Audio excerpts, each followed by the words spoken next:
Plumbing system in Canadian homes. Plumbing follows the basic laws of nature, gravity, pressure, and water seeking its own level. Knowing this, you can understand its mysteries and make dozens of fixes to your home's plumbing system. You can save yourself time, trouble, and money. The plumbing system in your home is composed of two separate subsystems.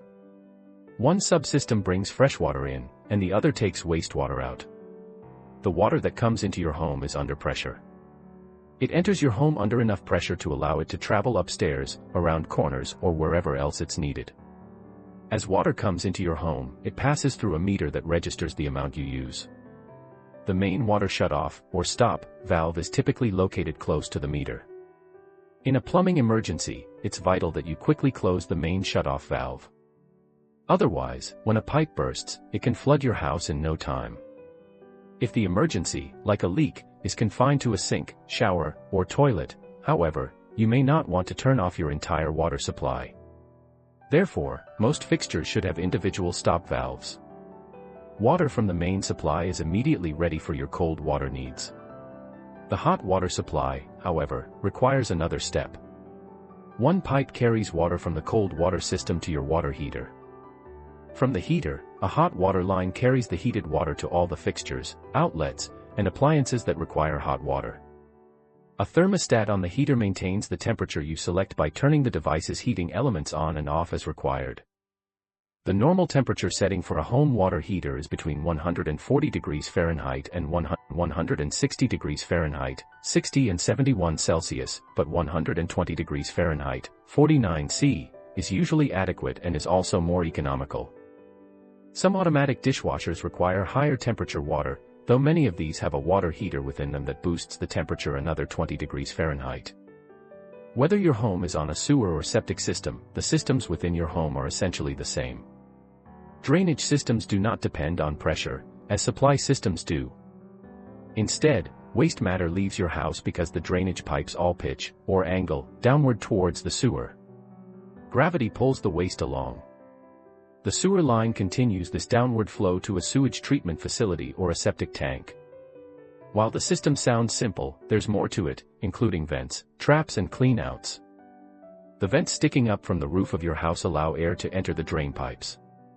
If there were no air supply coming from the vents, wastewater would not flow out properly and the water in the traps would need to be siphoned away. Traps are vital components of the drainage system. You can see a trap under every sink. It is the curved or S-shaped section of pipe under a drain. Water flows from the basin with enough force to go through the trap and out through the drain pipe, but enough water stays in the trap afterward to form a seal that prevents sewer gas from backing up into your home. Every fixture must have a trap. Toilets are self-trapped and don't require an additional trap at the drain.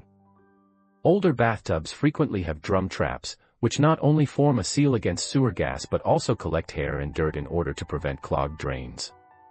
However, drum traps aren't up to current code standards anymore.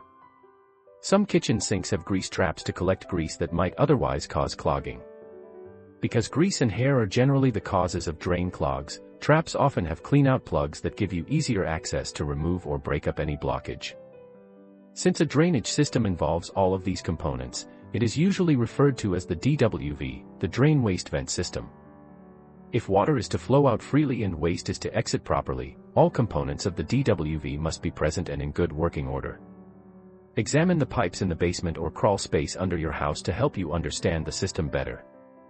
The supply and drainage subsystems are two distinct operations, with no overlapping between them.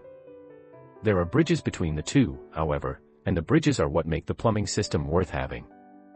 In plumbing jargon, any bridge between the supply and drainage systems is a fixture. Toilets, sinks, and tubs are fixtures.